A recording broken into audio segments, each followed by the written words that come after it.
Aileen Carol Wuornos was born on February 29, 1956, in Rochester, Michigan, to teenage parents Diane Wuornos and Leo Dale Pittman.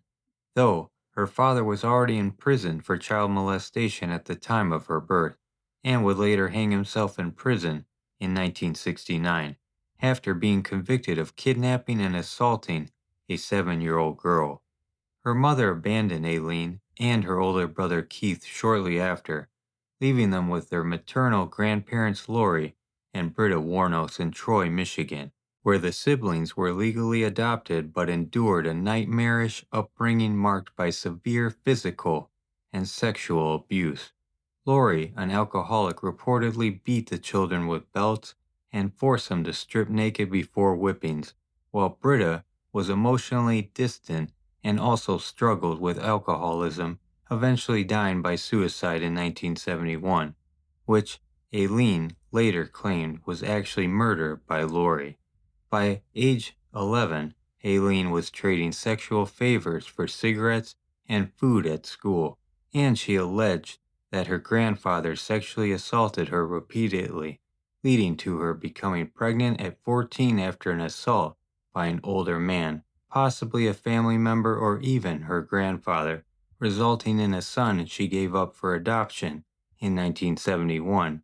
Expelled from her home at 15 after her grandmother's death, Aileen dropped out of school in ninth grade and began hitchhiking across the U.S., supporting herself through prostitution and petty crimes like forgery and theft, marking the start of her transient, survival-driven lifestyle.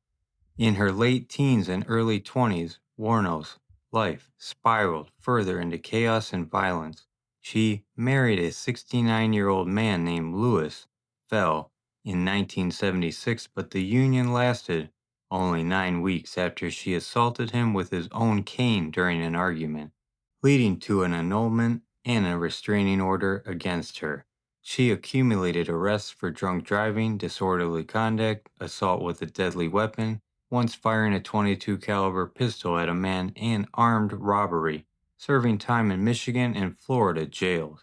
Tragedy compounded when her brother Keith died of throat cancer in 1976 at age 21, leaving her $10,000 in life insurance, which she quickly squandered on luxuries and a car she wrecked soon after. By the 1980s, Wuornos had settled into a pattern of hitchhiking along Florida highways as a sex worker, often under aliases like Lori or Susan, and in 1986 she met Tyria Moore, a 24-year-old hotel maid at a Daytona Beach gay bar, beginning a volatile 4-year lesbian relationship. Between 1989 and 1990, Aileen Wuornos became infamous for a series of violent crimes along Florida's highways targeting men she encountered while working as a prostitute.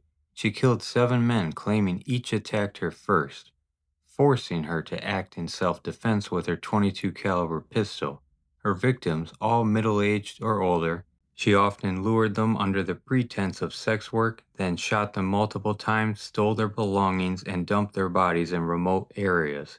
Her relationship with Tyria Moore became central to her downfall, as Tyria grew uneasy with Aileen's increasingly erratic behavior and the mounting evidence tying her to the murders.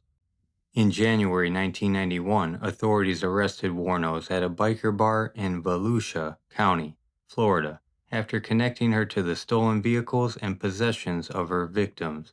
Tyria, fearing prosecution, cooperated with police, wearing a wire to elicit a confession from Aileen. During a recorded phone call, Aileen admitted to the killings but insisted they were self-defense, alleging the men assaulted her during encounters. Her trial for Richard Mallory's murder began in January 1992 in Daytona Beach, where prosecutors painted her as a predatory serial killer, while her defense argued she was a traumatized woman acting to survive. The jury convicted her of first-degree murder, and she received a death sentence. Over the next year, she pleaded no contest or guilty to 5 other murders, receiving additional death sentences. Wuornos' time on Florida's death row was marked by media frenzy, with her story inspiring documentaries, books, and the film Monster in 2003 starring Charlize Theron. She initially maintained her self-defense claims but later confessed to killing for profit and thrill, contradicting earlier statements. Her mental health declined, she exhibited paranoia, refused legal counsel, and demanded a swift execution. On October 9, 2002, Aileen Wuornos was executed by lethal injection at Florida State Prison in Stark. Her final words were cryptic, referencing a return like Independence Day with Jesus, and she expressed no remorse. Her life, shaped by abuse, abandonment, and survival, remains a complex case study in trauma and violence.